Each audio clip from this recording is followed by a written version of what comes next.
સૌને નમસ્તે વિદ્યાર્થી મિત્રો.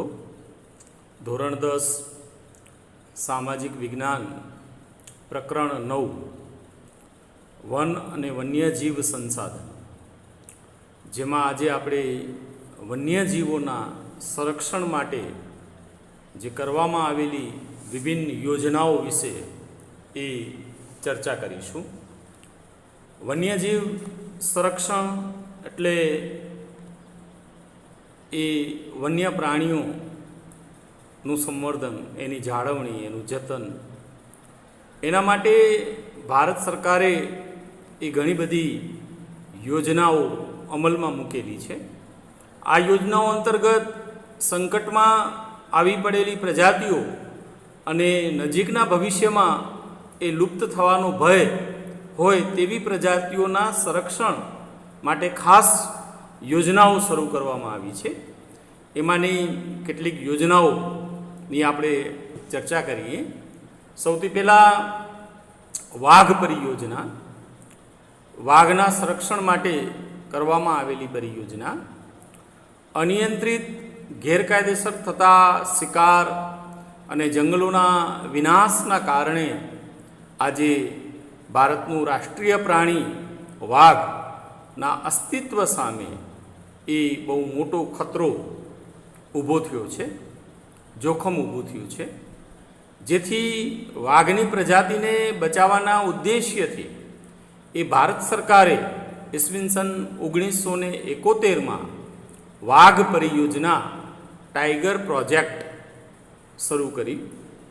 આ પરિયોજના મુજબ વાઘના કુદરતી આવાસોને સુરક્ષિત રાખવા અને તેનું પર્યાવરણીય સંતુલન જાળવવા રાષ્ટ્રીય સ્તરે સંખ્યાબંધ પગલાં લેવામાં આવ્યા છે. આ પરિયોજના અંતર્ગત હાલમાં દેશમાં 44 જેટલા ક્ષેત્રો એ કાર્યરત છે.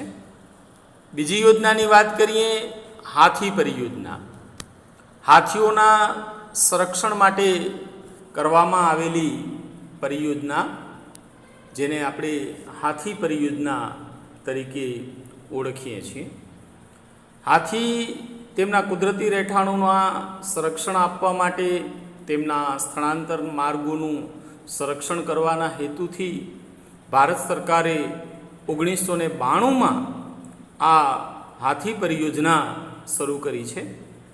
આ પરિયોજના અંતર્ગત હાલમાં દેશમાં 26 જેટલા સંરક્ષિત વિસ્તારો છે. આ યોજનાનો અમલ થતાં જંગલોમાં હાથીઓની સંખ્યામાં એ વધારો થયો છે. આ યોજના અંતર્ગત પાલતુ હાથીઓના પાલન પોષણ માટે કામગીરી કરવામાં આવે છે. તો આ થઈ એ હાથીના સંરક્ષણ માટેની પરિયોજના. ગેંડા પરિયોજના. ગેંડા પરિયોજના અંતર્ગત અસમના રાજ્યોમાં અને પશ્ચિમ બંગાળમાં સુંદરવનમાં રહેતા ગેંડાની પ્રજાતિના સંરક્ષણ માટે આ યોજના એ બનાવવામાં આવેલી છે. રાઇનો વિઝન એટલે એક સિંગી ગેંડો, એના માટે, એના સંરક્ષણ માટેની એક વ્યૂહરચના બનાવવામાં આવી અને જેનો લક્ષ્યાંક એ ભારતમાં લગભગ 3000 સુધી એ ગેંડાઓની સંખ્યા વધારવાનો લક્ષ્યાંક એ સેવવામાં આવ્યો છે. પરિયોજનાની આપણે વાત કરીએ તો ઘડિયાળ પરિયોજના. ઘડિયાળ એક પ્રકારનું મગરની પ્રજાતિ છે. મીઠા પાણીમાં રહેતા ઘડિયાળ નામની મગરોની પ્રજાતિ ઈસવીસન 1970ના દશકામાં લુપ્ત થવાના આરે હતી. આ મગરોની પ્રજાતિને બચાવવાના હેતુથી ભારત સરકારે આ પરિયોજનાનું અમલીકરણ કરેલું છે. ગીધ પરિયોજના. ગીધ એક કુદરતી સફાઈ કામદાર છે. તે મૃત ઢોરના માંસ ખાય છે. ભારતમાં ગીધની કુલ 9 પ્રજાતિઓ છે અને ગીધોની સંખ્યામાં વધારો કરવાના હેતુસર ભારત સરકારે 2004ની સાલમાં એ ગીધ પરિયોજના શરૂ કરી છે. હિમદીપડા પરિયોજના. હિમદીપડા પરિયોજના અંતર્ગત હિમાલયના લગભગ 3000 મીટરની ઊંચાઈ ઉપર હિમાચ્છાદિત વિસ્તારોમાં, બરફાચ્છાદિત વિસ્તારોમાં હિમદીપડાની પ્રજાતિ વસવાટ કરે છે. સ્થાનિક લોકોમાં હિમદીપડા વિશે જાણકારી વધે અને તેના સંરક્ષણ માટે લોકો જાગૃત થાય તે ઉદ્દેશ્યથી ભારત સરકારે ઈસવીસન 2000ની સાલમાં એ હિમદીપડા પરિયોજના શરૂ કરી છે. એ ઉપરાંત ઉપર દર્શાવેલી પરિયોજનાઓ ઉપરાંત કશ્મીરી હંગુલ પરિયોજના, લાલ પાંડા પરિયોજના, મણિપુરી થામિલ પરિયોજના અને ગંગા ડોલ્ફિન પરિયોજનાઓ, આવી અનેકવિધ પરિયોજનાઓ એ ભારત સરકારે એ અમલમાં મૂકેલી છે. હવે આપણે વાત કરીએ અભયારણ્ય, રાષ્ટ્રીય ઉદ્યાન અને જૈવ આરક્ષિત ક્ષેત્રો વિશે. વન્યજીવોના સંરક્ષણ હેતુસર અભયારણ્ય, રાષ્ટ્રીય ઉદ્યાન અને જૈવ આરક્ષિત ક્ષેત્રની સ્થાપના કરવામાં આવી છે. આ ત્રણેય શબ્દો એકબીજાના પર્યાય જેવા લાગે છે, પરંતુ એમાં તફાવત છે. એ તફાવત કેવો છે એના વિશે આપણે જાણકારી પ્રાપ્ત કરીએ. સૌથી પહેલાં અભયારણ્ય, જેમની માથે વિનાશનું જોખમ હોય તો એ વન્યજીવોના સંરક્ષણ, સંવર્ધન, જતન, જાળવણી માટે સુરક્ષિત કરેલા વિસ્તારને અભયારણ્યો કહેવાય. આમ શાબ્દિક અર્થ થાય જ્યાં ભય વગર વન્યજીવો વિહરી વિચરી શકે એવું વિસ્તાર. કોઈ પણ એક વિશેષ પ્રજાતિના સંરક્ષણ માટે રાજ્ય સરકાર અભયારણ્યની સ્થાપના કરી શકે છે. તેમાં ચોક્કસ મર્યાદામાં માનવ પ્રવૃત્તિ કરી શકાય છે. સત્તાધિકારીઓ પાસેથી મંજૂરી મેળવી અહીં પાલતુ પશુઓને ચરાવી શકાય છે.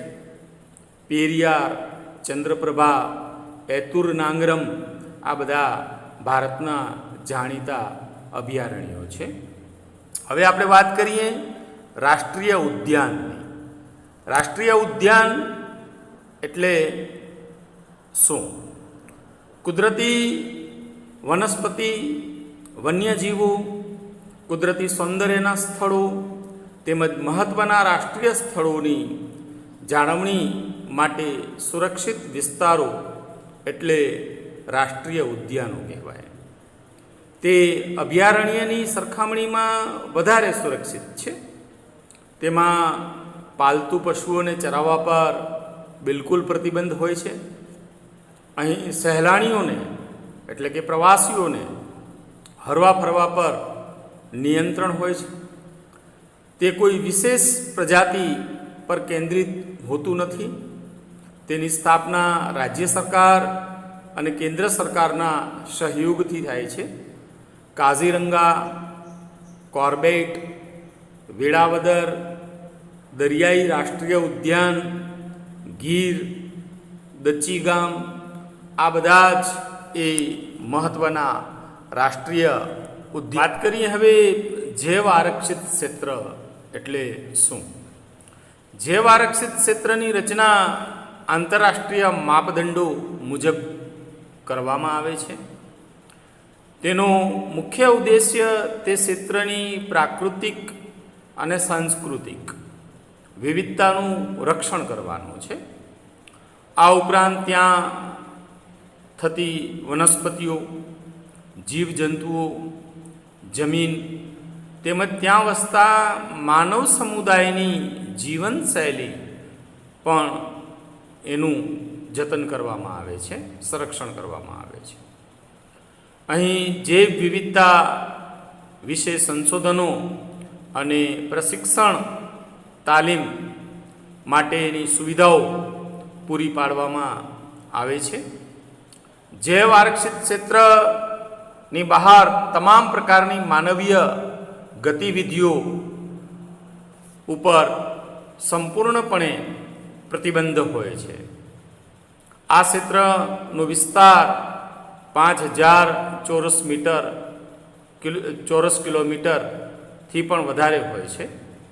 નીલગિરી એટલે કે કર્ણાટક, કેરળ અને તમિલનાડુની ત્રિભેટે, મન્નારની ખાડી, ગ્રેટ નિકોબાર, સુંદરવન, પંચમઢી, આ બધા જ એ મહત્ત્વના જૈવ આરક્ષિત ક્ષેત્રો ગણાય છે.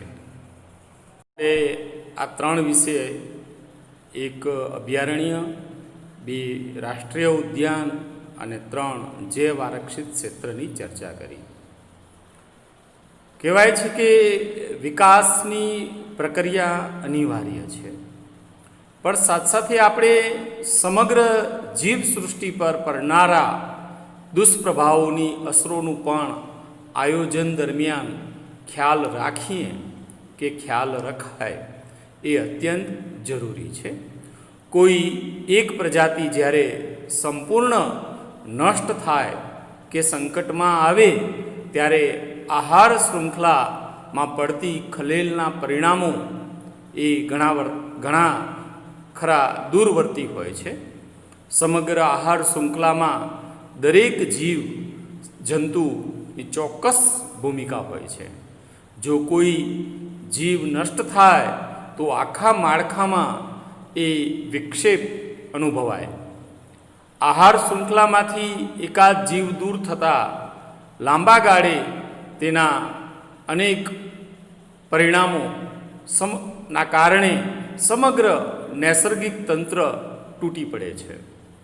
મનુષ્ય સુધી આ અસરો મોડી પહોંચે છે.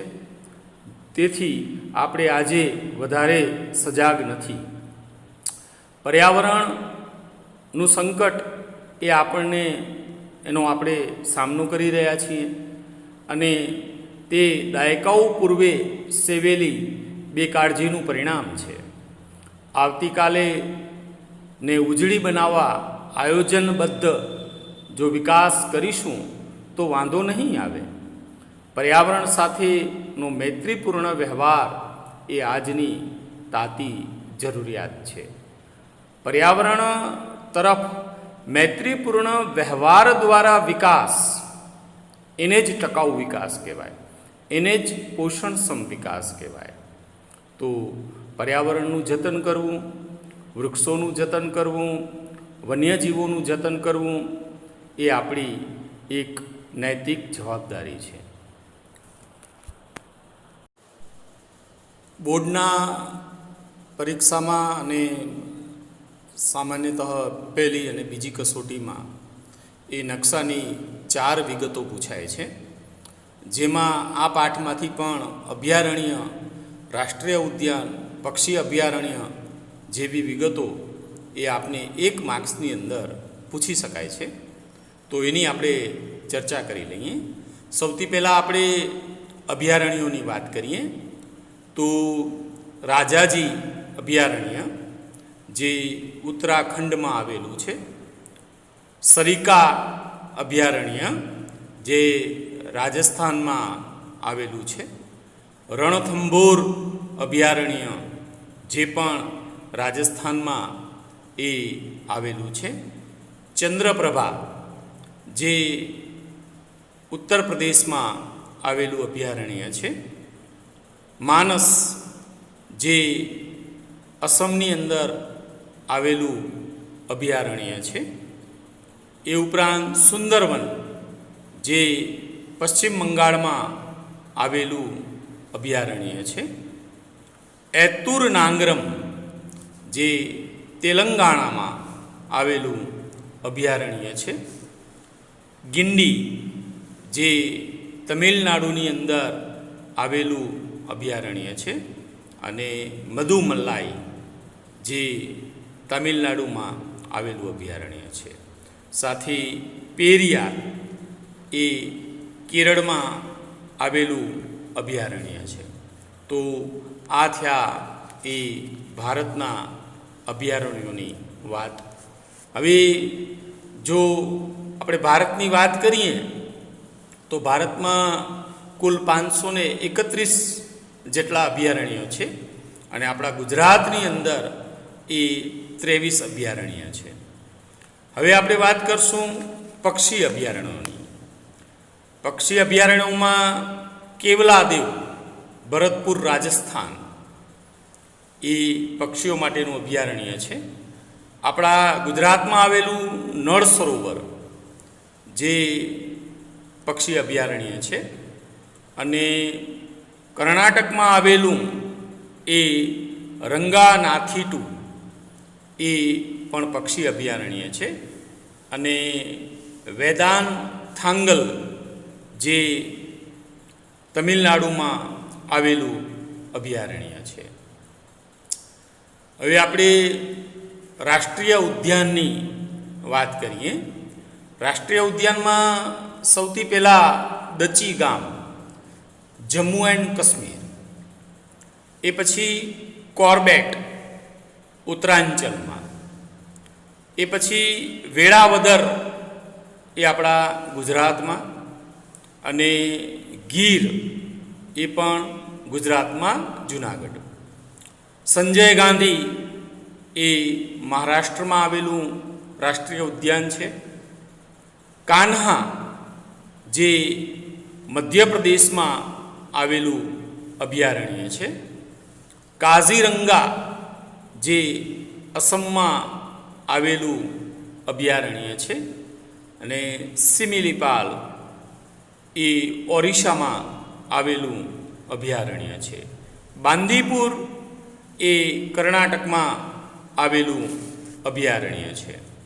તો ભારતની અગર આપણે વાત કરીએ તો ભારતમાં કુલ 103 જેટલા એ રાષ્ટ્રીય ઉદ્યાન આવેલા છે અને આપણા ગુજરાતમાં એ 4 રાષ્ટ્રીય ઉદ્યાનો છે. જૈવ આરક્ષિત ક્ષેત્રની વાત કરીએ તો ભારતમાં કુલ 18 જૈવ આરક્ષિત ક્ષેત્રો છે અને ગુજરાતમાં 1 છે. કચ્છના રણમાં વિશિષ્ટ પરિસ્થિતિના સંરક્ષણના હેતુસર 2008ની સાલમાં તેને જૈવ આરક્ષિત ક્ષેત્ર એ ઘોષિત કરવામાં આવ્યું છે. તો આ રીતે આપણે એ પરીક્ષાલક્ષી ચર્ચા કરી, જેમાં રાષ્ટ્રીય ઉદ્યાનો, અભયારણ્યો અને પક્ષી અભયારણ્યો વિશે વાત કરી કે જે પરીક્ષામાં 1 માર્ક્સ નકશામાં એ યોગ્ય સ્થળ ઉપર એ દર્શાવવાની વિગત રહે છે. તો આ રીતે આજે આપણે વન્યજીવો માટેની સરકારશ્રીની વિભિન્ન યોજનાઓની પણ વાત કરી. એ સાથે અભયારણ્યો, રાષ્ટ્રીય ઉદ્યાન અને જૈવ આરક્ષિત ક્ષેત્રની પણ ચર્ચા કરી. તો આ રીતે આ પાઠનું ફરી પાછું આપણે તમે પાઠ્યપુસ્તકમાંથી અભ્યાસ વાંચન કરીશું તો તમને સરળતાથી સમજાશે. ધન્યવાદ.